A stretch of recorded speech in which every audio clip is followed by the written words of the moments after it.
ഇന്ന് ദിവസം 206. ഇന്ന് വായിക്കുന്ന വചനഭാഗങ്ങൾ ഏശയ്യാ പ്രവാചകന്റെ പുസ്തകത്തിൽ നിന്ന് അധ്യായം 32, 33. ബാറൂക്കിന്റെ പുസ്തകത്തിൽ നിന്ന് അധ്യായം 1, 2. സുഭാഷിതങ്ങൾ അധ്യായം 11, 17 മുതൽ 20 വരെ വാക്യങ്ങൾ. ഏശയ്യാ പ്രവാചകന്റെ പുസ്തകത്തിൽ നിന്ന് അധ്യായം 32.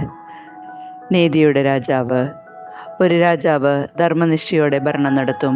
പ്രഭുക്കന്മാർ നീതിയോടെ ഭരിക്കും.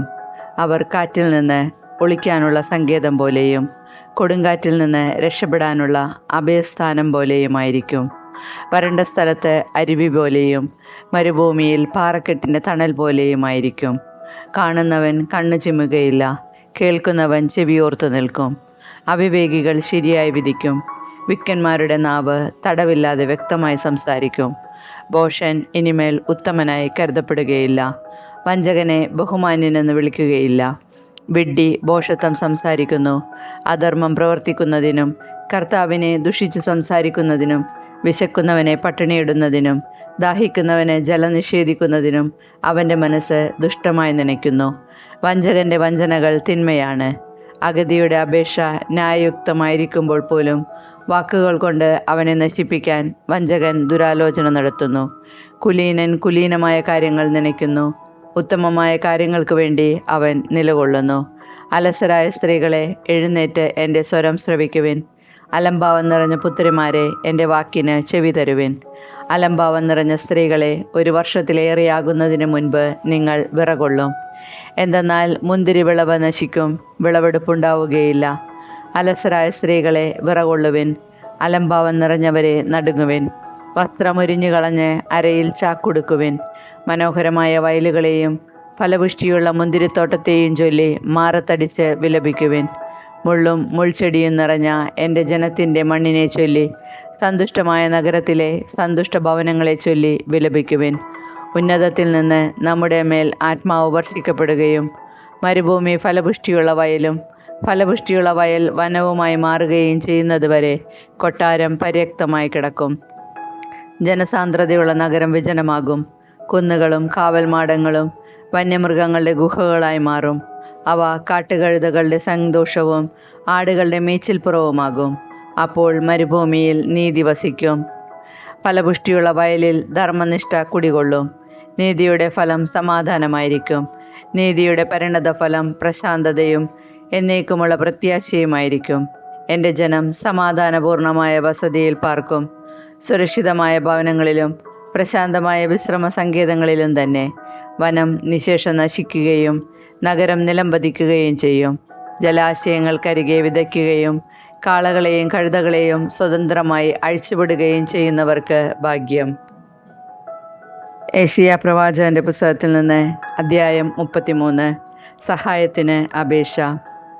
നശിപ്പിക്കപ്പെടാതിരിക്കെ മറ്റുള്ളവരെ നശിപ്പിക്കുകയും വഞ്ചിക്കപ്പെടാതിരിക്കെ വഞ്ചിക്കുകയും ചെയ്തവനെ, നിനക്ക് ദുരിതം.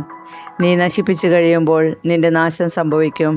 നിന്റെ വഞ്ചന തീരുമ്പോൾ നീ വഞ്ചിക്കപ്പെടും. കർത്താവേ, ഞങ്ങളോട് കരുണയുണ്ടാകണമേ. ഞങ്ങൾ അങ്ങേക്ക് വേണ്ടി കാത്തിരിക്കുന്നു. ഓരോ പ്രഭാതത്തിലും ഞങ്ങളുടെ കരവും കഷ്ടതയുടെ കാലത്ത് ഞങ്ങളുടെ രക്ഷയുമായിരിക്കണമേ. ഇടിമുഴക്കം പോലുള്ള നാദത്തിൽ ജനതകൾ ഓടുന്നു. അങ്ങ് എഴുന്നേൽക്കുമ്പോൾ ജനതകൾ ചിതറിപ്പോകും. കമ്പിളിപ്പുഴു തിന്നുകൂട്ടുന്നത് പോലെ കൊള്ള മുതൽ വാരിക്കൂട്ടും. വെട്ടുകിളികളെപ്പോലെ അവർ അതിന്മേൽ ചാടി വീഴും. കർത്താവ് പുകഴ്ത്തപ്പെടുന്നു. അവിടുന്ന് ഉന്നതത്തിൽ വസിക്കുന്നു. അവിടുന്ന് സിയോനെ നീതിയും ധർമ്മനിഷ്ഠയും കൊണ്ട് നിറയ്ക്കും. അവിടുന്നാണ് നിന്റെ ആയുസ്സിൻ്റെ ഉറപ്പ്. രക്ഷയുടെയും ജ്ഞാനത്തിൻ്റെയും അറിവിൻ്റെയും സമൃദ്ധി അവിടുന്ന് തന്നെ. അവിടുന്ന് നൽകുന്ന സമ്പത്ത് ദൈവഭക്തിയാണ്. അതാ വീരന്മാർ പുറത്തുനിന്ന് നിലവിളിക്കുന്നു. സമാധാന ദൂതന്മാർ കൈപ്പോടെ കരയുന്നു. രാജവീഥികൾ ശൂന്യമായി കിടക്കുന്നു. പഥികൻ അതിലെ നടക്കുന്നില്ല. ഉടമ്പടികൾ ലംഘിക്കപ്പെടുന്നു. സാക്ഷികൾ വെറുക്കപ്പെടുന്നു. മനുഷ്യനെക്കുറിച്ച് യാതൊരു പരിഗണനയും ഇല്ലാതായിരിക്കുന്നു. ദേശം ദുഃഖിച്ചു കരയുന്നു. ലെബനോൻ ലജ്ജയാൽ തളരുന്നു. ഷാരോൻ മരുഭൂമി പോലെയായി. ബാഷാനും കാർമലും തങ്ങളുടെ ഇല കൊഴിക്കുന്നു. കർത്താവ് അരുളി ചെയ്യുന്നു, ഇപ്പോൾ ഞാൻ എഴുന്നേൽക്കും. ഞാൻ എന്നെ തന്നെ ഉയർത്തും. ഇപ്പോൾ എനിക്ക് കാഴ്ച ലഭിക്കും. നീ പതിരിനെ ഗർഭം ധരിച്ച് വൈക്കോലിനെ പ്രസവിക്കും. നിന്റെ നിശ്വാസം നിന്നെ തന്നെ ദഹിപ്പിക്കുന്ന അഗ്നിയായിരിക്കും. ജനതകളെ കുമ്മായം പോലെ നീറ്റും. അവർ വെട്ടി അഗ്നിയിലിടുന്ന മുള്ളുപോലെയാകും. വിദൂരസ്ഥരെ ഞാൻ എന്താണ് പ്രവർത്തിച്ചതെന്ന് ശ്രവിക്കുവിൻ. സമീപസ്ഥരെ എൻ്റെ ശക്തി അറിഞ്ഞുകൊള്ളുവിൻ. സിയോനിലെ പാപികൾ പരിഭ്രാന്തരായിരിക്കുന്നു. അധർമ്മികളെ വിറയൽ ഗ്രസിച്ചിരിക്കുന്നു. നമ്മിൽ ആർക്ക് ദഹിപ്പിക്കുന്ന അഗ്നിയോടൊപ്പം വസിക്കാനാവും? നിത്യജ്വാലയിൽ നമ്മിൽ ആർക്ക് ജീവിക്കാൻ കഴിയും? നീതിയുടെ മാർഗത്തിൽ ചരിക്കുകയും സത്യം സംസാരിക്കുകയും ചെയ്യുന്നവൻ, മർദ്ദന വഴിയുള്ള നേട്ടം വെറുക്കുന്നവൻ, കൈക്കൂലി വാങ്ങാതിരിക്കുന്നവൻ, കൈകുടയുന്നവൻ, രക്തച്ചൊരിച്ചിലിനെ പറ്റി കേൾക്കാതിരിക്കാൻ ചെവി പൊത്തുന്നവൻ, തിന്മ ദർശിക്കാതിരിക്കാൻ കണ്ണുകൾ അടയ്ക്കുന്നവൻ, അവൻ ഉന്നതങ്ങളിൽ വസിക്കും. ശിലാദുർഗങ്ങളിൽ അവൻ പ്രതിരോധമുറപ്പിക്കും. അവൻ്റെ ആഹാരം മുടങ്ങുകയില്ല. അവന് ദാഹജലം കിട്ടുമെന്ന് തീർച്ച. രാജാവിനെ അവൻ്റെ സൗന്ദര്യത്തോടുകൂടെ നിന്റെ കണ്ണുകൾ ദർശിക്കും. വിദൂരത്തേക്ക് വ്യാപിച്ചു കിടക്കുന്ന ഒരു ദേശവും അവ കാണും. ഒരിക്കൽ നിന്നെ ഭയപ്പെടുത്തിയിരുന്ന കാര്യങ്ങളെക്കുറിച്ച് നീ ഓർക്കും. എണ്ണിയവൻ എവിടെ? കപ്പം തൂക്കം നോക്കിയവൻ എവിടെ? ഗോപുരങ്ങൾ എണ്ണി നോക്കിയവൻ എവിടെ?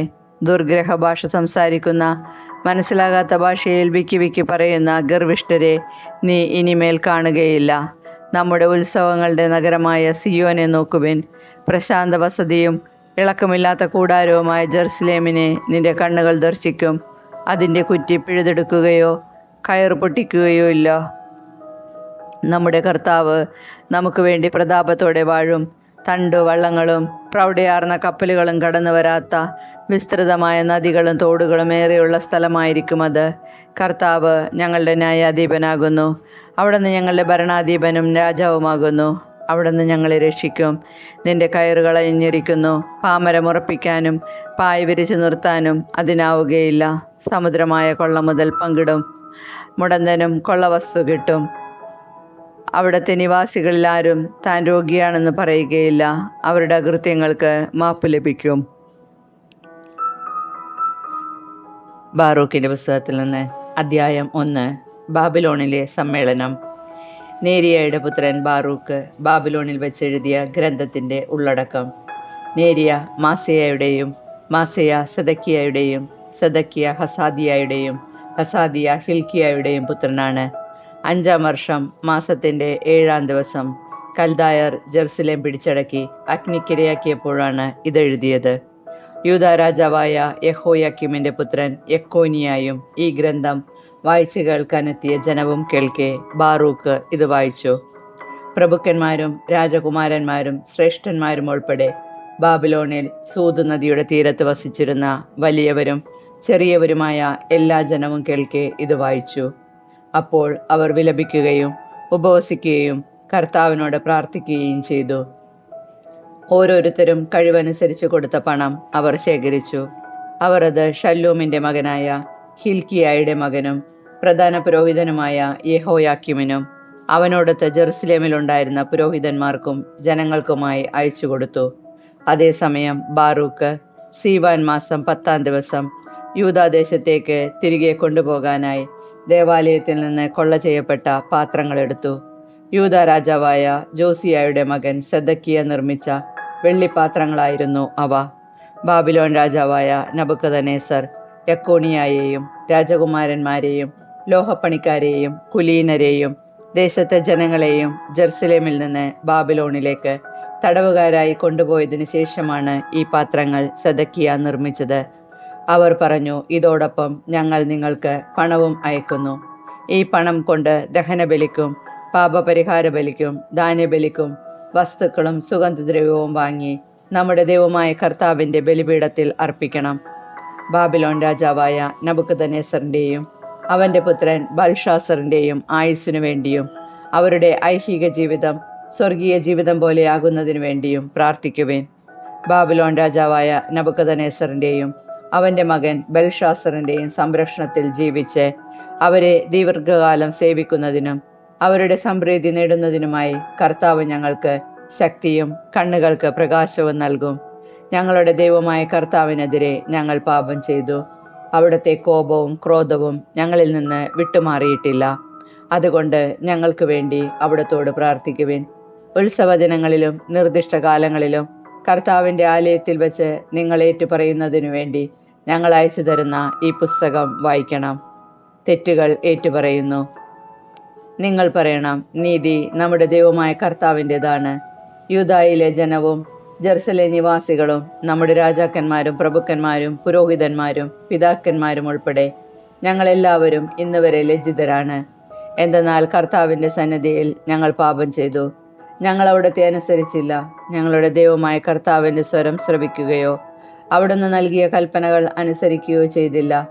ഈജിപ്ത് ദേശത്ത് നിന്ന് ഞങ്ങളുടെ പിതാക്കന്മാരെ കൊണ്ടുവന്ന നാൾ മുതൽ ഇന്ന് വരെ ഞങ്ങൾ ഞങ്ങളുടെ ദൈവമായ കർത്താവിനെ അനുസരിക്കാത്തവരും അവിടുത്തെ സ്വരം ശ്രവിക്കുന്നതിൽ ഉദാസീനരുമാണ്. തേനും പാലും ഒഴുകുന്ന ഒരു ദേശത്തിന് അവകാശികളാകാൻ വേണ്ടി ഞങ്ങളുടെ പിതാക്കന്മാരെ ഈജിപ്ത് ദേശത്ത് നിന്ന് കൊണ്ടുവന്ന നാളിൽ തൻ്റെ ദാസനായ മോശ വഴി കർത്താവ് അരുളി ചെയ്ത ശാപങ്ങളും അനർത്ഥങ്ങളും ഇന്നും ഞങ്ങളുടെ മേലുണ്ട്. ഞങ്ങളുടെ ദൈവമായ കർത്താവ് ഞങ്ങളുടെ അടുത്തേക്ക് അയച്ച പ്രവാചകന്മാർ അറിയിച്ച അവിടുത്തെ വചനം ഞങ്ങൾ ശ്രവിച്ചില്ല. എന്നാൽ അന്യദേവന്മാരെ സേവിച്ചും ഞങ്ങളുടെ ദൈവമായ കർത്താവിൻ്റെ ദൃഷ്ടിയിൽ തിന്മയായത് പ്രവർത്തിച്ചും ഞങ്ങൾ തന്നിഷ്ടം പോലെ നടന്നു. ബാറൂക്കിൻ്റെ പുസ്തകത്തിൽ നിന്ന് അധ്യായം 2. അതിനാൽ ഞങ്ങൾക്കെതിരെ ഇസ്രായേലിൽ ന്യായപാലനം നടത്തി ന്യായാധിപന്മാർക്കും രാജാക്കന്മാർക്കും പ്രഭുക്കന്മാർക്കും ഇസ്രായേലിലെയും യൂദയായിലെയും ജനത്തിനുമെതിരെ കർത്താവ് അരുളി ചെയ്ത വാക്കുകൾ അവിടുന്ന് നിറവേറ്റി. മോശയുടെ നിയമത്തിൽ എഴുതിയിരിക്കുന്നതിന് അനുസൃതമായി ജെറുസലേമിനോട് അവിടുന്ന് പ്രവർത്തിച്ചതുപോലെ ആകാശത്തിന് കീഴിൽ മറ്റെങ്ങും സംഭവിച്ചിട്ടില്ല. ഒരുവൻ തൻ്റെ പുത്രൻ്റെയും മറ്റൊരുവൻ തൻ്റെ പുത്രിയുടെയും മാംസം ഭക്ഷിക്കുമെന്ന് ഞങ്ങളെക്കുറിച്ച് അതിൽ എഴുതിയിരുന്നു. ചുറ്റുമുള്ള രാജ്യങ്ങൾക്ക് അവിടുന്ന് ഞങ്ങളെ അധീനരാക്കുകയും സമീപവാസികളായ ജനതകളുടെ ഇടയിൽ ഞങ്ങളെ ചിതറിക്കുകയും ചെയ്തു. ഞങ്ങൾ അവരുടെ പരിഹാസത്തിനും നിന്ദയ്ക്കും പാത്രമായി. ഞങ്ങളുടെ ദൈവമായ കർത്താവിൻ്റെ സ്വരം ശ്രവിക്കാതെ ഞങ്ങൾ അവിടത്തേക്കെതിരായി പാപം ചെയ്തതിനാൽ ഉന്നതി പ്രാപിക്കാതെ നിലം പറ്റി. നീതി ഞങ്ങളുടെ ദൈവമായ കർത്താവിനുള്ളതാണ്. എന്നാൽ ഞങ്ങൾ ഞങ്ങളുടെ പിതാക്കന്മാരെ പോലെ ഈ നാൾ വരെ ലജ്ജിതരാണ്. ഞങ്ങളുടെ മേൽ വരുത്തുമെന്ന് കർത്താവ് അരുളി ചെയ്ത അനർത്ഥങ്ങൾ ഞങ്ങൾക്ക് സംഭവിച്ചിരിക്കുന്നു. എന്നിട്ടും ഞങ്ങൾ ഞങ്ങളുടെ ദുഷ്ടഹൃദയത്തിൻ്റെ വിചാരങ്ങളിൽ നിന്ന് പിന്തിരിഞ്ഞ് കർത്താവിൻ്റെ പ്രീതിക്കായി യാചിച്ചില്ല. കർത്താവ് അനർത്ഥങ്ങൾ ഒരുക്കി ഞങ്ങളുടെ മേൽ വരുത്തി. ഞങ്ങളോട് ചെയ്യാൻ അവിടുന്ന് കൽപ്പിച്ച എല്ലാ കാര്യങ്ങളിലും അവിടുന്ന് നീതിമാനാണ്. എന്നിട്ടും ഞങ്ങൾ അവിടുത്തെ സ്വരം ശ്രവിക്കുകയോ അവിടുന്ന് ഞങ്ങൾക്ക് തന്ന ചട്ടങ്ങൾ അനുസരിക്കാൻ കൂട്ടാക്കുകയോ ചെയ്തില്ല. മോചനത്തിന് വേണ്ടി പ്രാർത്ഥന.